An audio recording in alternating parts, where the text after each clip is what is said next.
highest of the arts for me. I don't believe it's music. Music is a one-way communication.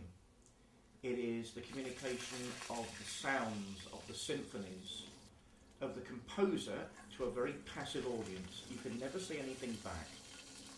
Schopenhauer, the philosopher, would disagree with me. He thought that was the voice of the numinous itself. The inhuman universe found voice in music and spoke to people. I can't disagree with that.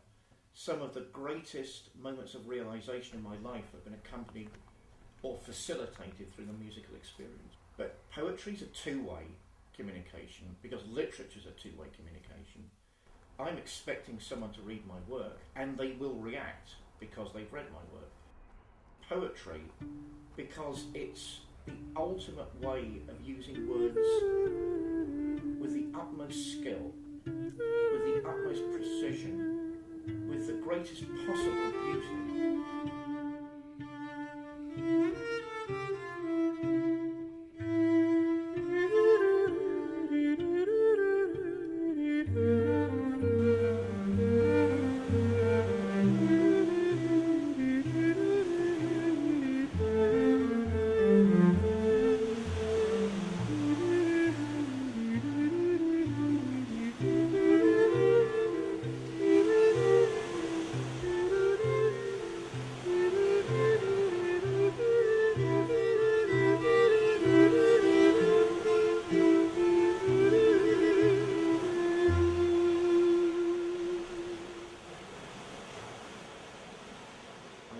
Voracious reader. I don't know why. If I look back now, it's very difficult to work out why. It's quite mysterious to work out why I was doing that at that particular time.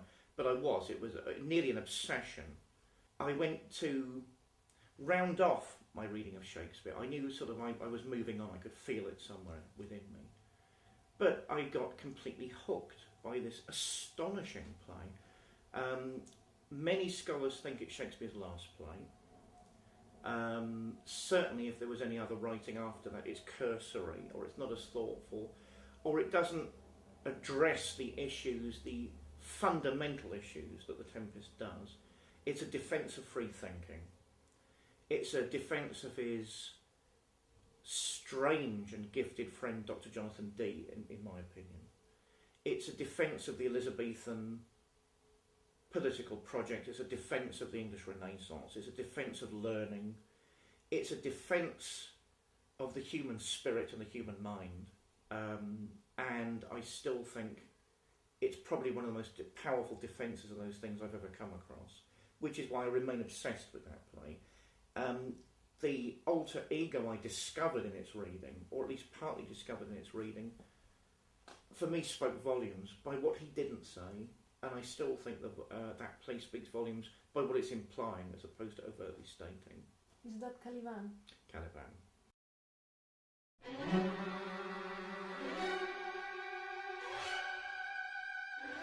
He's an incredibly interesting character. The drunken sailors call him Mooncalf. He's short and he's ugly and he's angry and he's surly, and he will do anything to rid himself of Prospero. Prospero is a pure Renaissance magus. By the power of his reason, by the power of his mind, he's gained magical abilities. And Caliban hates him. Caliban is the son of intuitions. He's the bastard of imagination. And he knows those things are valuable and they're underrated and repressed. Caliban is the uneasy slave of Prospero. And Caliban won't put up with it forever. Shakespeare admits this by sort of alluding to the fact that the magical island, which is theatre of course, the magical island actually does belong to Caliban. Caliban is the owner of theatre, not Prospero. Mm-hmm. And therefore Caliban represents again a new potential, a new boundary, a new beginning.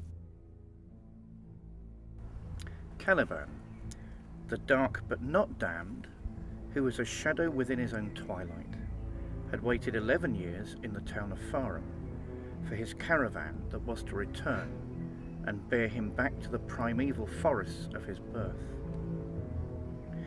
And in the 11th year, on the 31st evening of October, the month of spirits, He climbed the high hill outside the town walls and looked towards the icy distance, and he saw his caravan arriving with the night.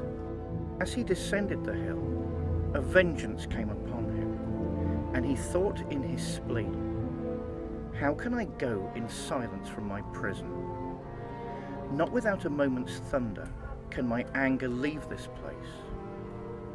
Long were the nights of solitude that I have spent in its streets, and longer still were the days of bitter poverty. Am I so weak as to part from my prison without a single incantation?"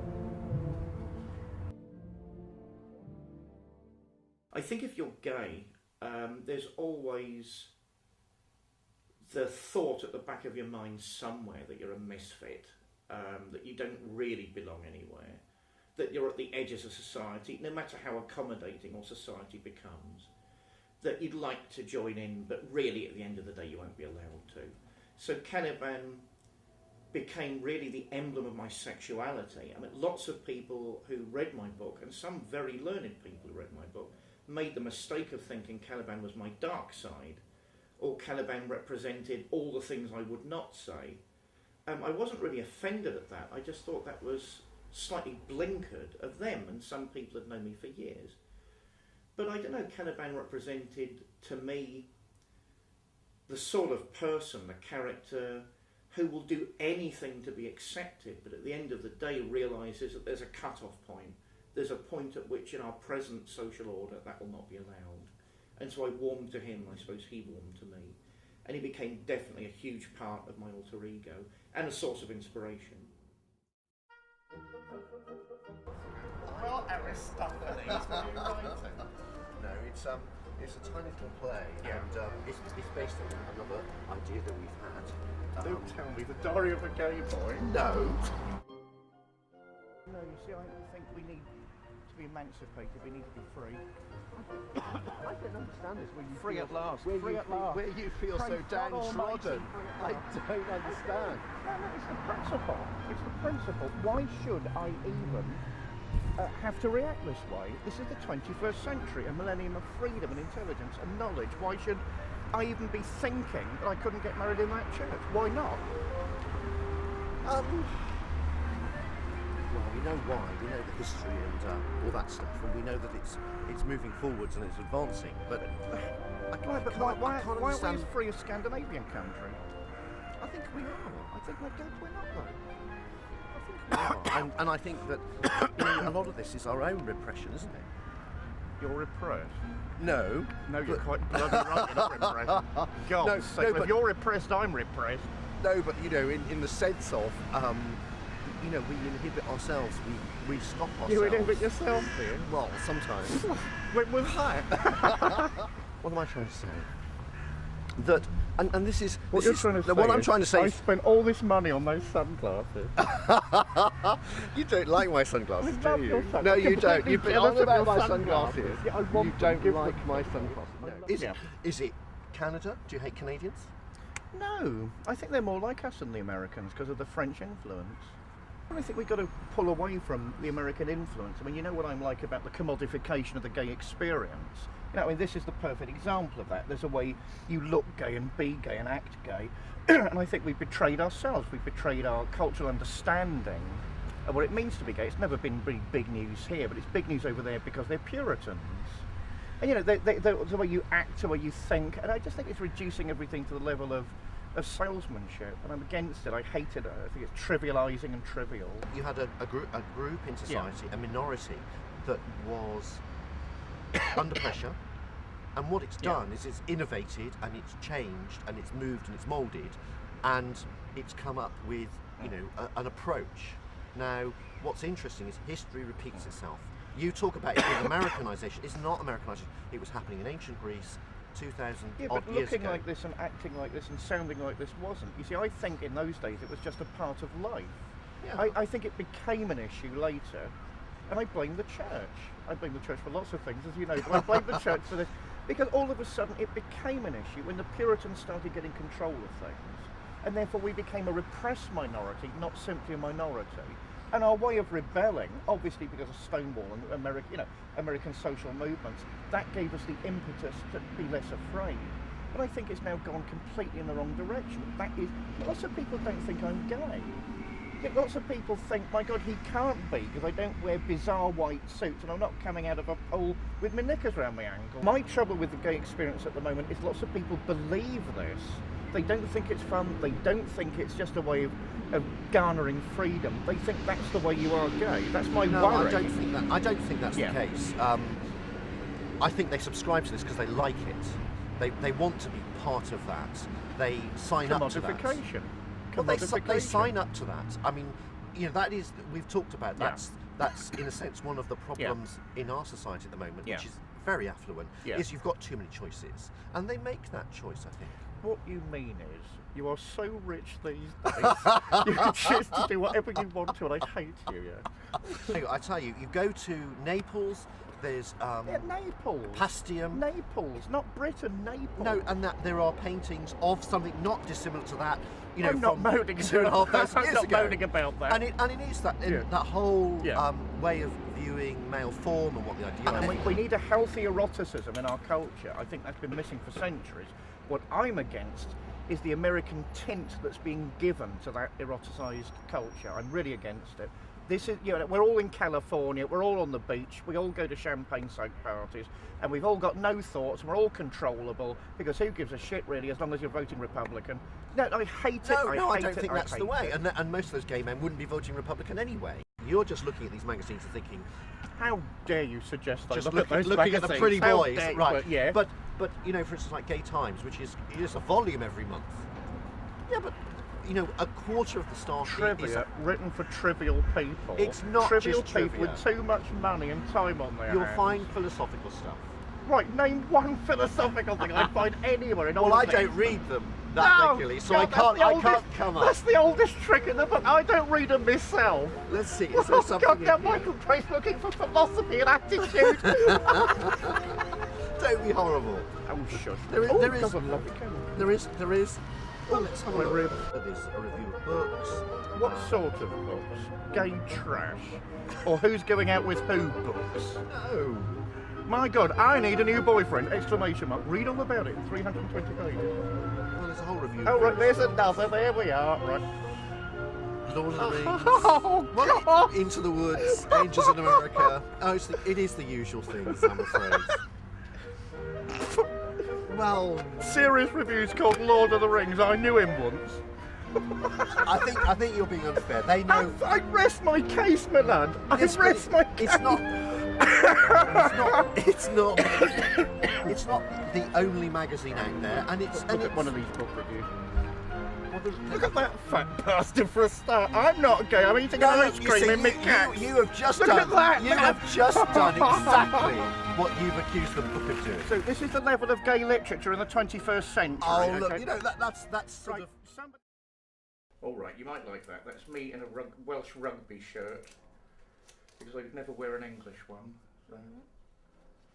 Oh, that's very nice. That's very well. Yeah. And it goes nicely with the green background. Yeah, that's great. That's very great.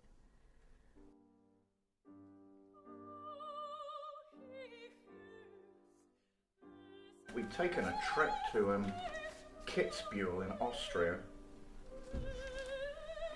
Well, the first time I went away with Matthew, and that was me getting incredibly drunk on schnapps, which was rather jolly. I don't think Matthew had had much schnapps before then, I don't know.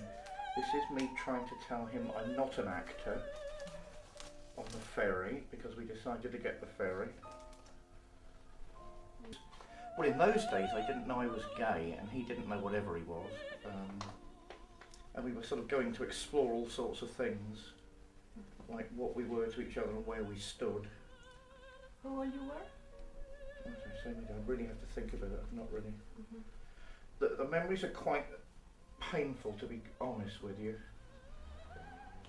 because I thought my life was over when we split up. And now, what do you think? Oh gosh, never think your life is over. That's what I think. I've met someone even more wonderful, so I'm quite happy, really. That's how I remember him before he got very ill. He was a very different person before he got ill. Well, in which way was different? Oh, he was happy and relaxed and a really lovely human being, but he got testicular cancer and they had to remove one of his testicles, and then he changed quite a lot. He had intensive chemotherapy and all of his hair came out.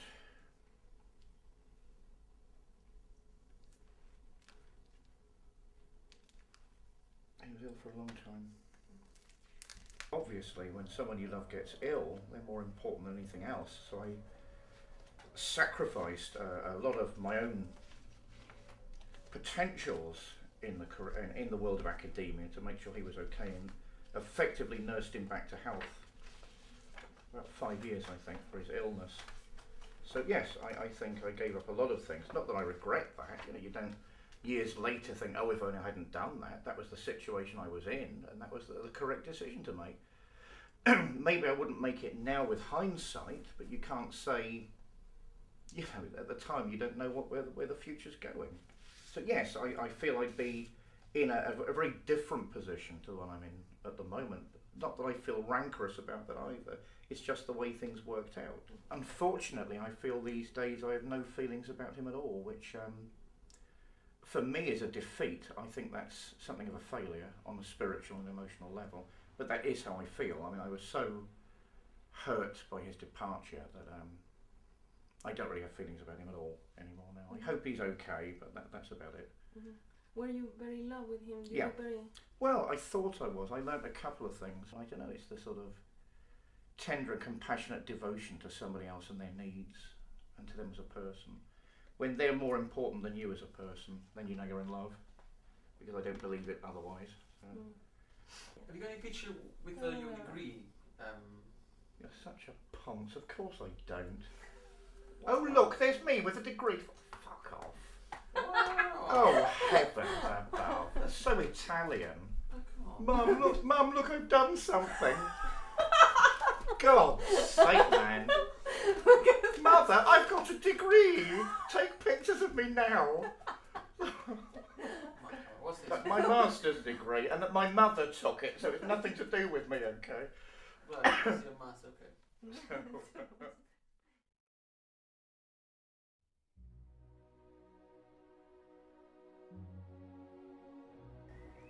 In his epilogue to The Tempest, Shakespeare begs his audience through Prospero's mouth to set him free from the enchanted island of theatre.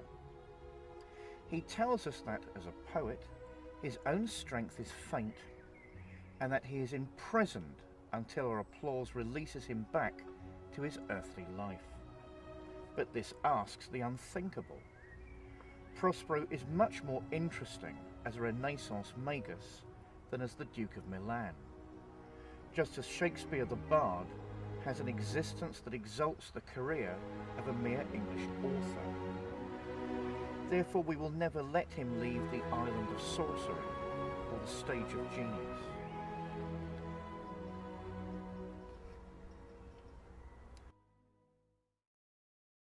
I don't believe gay people are blind to other genders. I think that's a heterosexual myth. I'm teased sometimes by very, very, very close friends. Oh, what would you know about it? Well, I can see feminine beauty, and my second oldest friend's a girl, and I was born, my mother's a woman. Therefore, you know, gay people don't drop out of the sky or climb out of the earth. Miranda, in the play, represented so many things to me. She's obviously a much more capable human being than Ferdinand, the romantic suitor. She's the one that says at the end of the play, when she's confronted with so many new faces, "Oh, brave new world."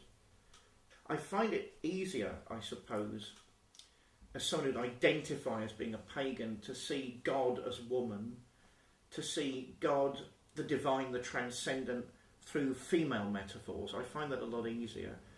You know, the fecund universe, the creative, the fertile ground of being. I find that personally easy to understand. Therefore, Miranda for me was female sexuality, but she was also a certain mystery that I couldn't ever approach. I hope I gave beauty to those words. I suppose I'm still reticent about the fact I've written anything beautiful. I really want to, but I'm not sure at this stage I have. Other people tell me I have, so I'm hoping there's some truth to that. But that was one of the times I came close to it, and that was my first true poem. It wasn't simply the jumble of words, that was an actual poem.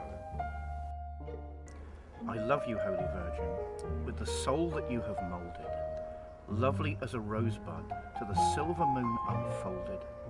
I love you, Holy Virgin. I love you, Queen of Heaven, with the body you have fashioned, twisted in your service by sacred sighs of divine passion. I love you, Queen of Heaven. I love you, aged Mother, with the mind that you have hardened, deep as dark obsidian, reflecting black thoughts yet unpardoned. I love you, aged Mother. I love you, I praise you, I abase myself before you, and with golden songs adore you, my holy hall of heaven. I went to the launch of Poetry London's new list. That's meant to be a magazine that is simply worthy of respect for what it is. I do not respect it. I went to a launch of their recent list recently and found the whole thing so amateurish and bumbling. I could only leave during the break thinking, my heavens, is that really what poetry's been reduced to? Why I think I should be read by everybody else, it's vulgar and pointless. And if that really is the state of modern poetry, then I can understand why it has such a low reputation amongst the general population. My contention is that is not poetry. Poetry is a radical subjective exploration of the very frontiers of the human condition. Certainly modern philosophers would be on my side. People like Martin Heidegger, who nearly makes a religion out of poetry, would be on my side and not theirs. Therefore, no, do I expect to make any money out of this? Sadly, no. Would it be nice? Obviously, yes. But that isn't the main thrust of my ambitions. I'm writing poetry in the way that I breathe, or that I laugh, or that I eat. It's something I have to do. It's something that makes me David.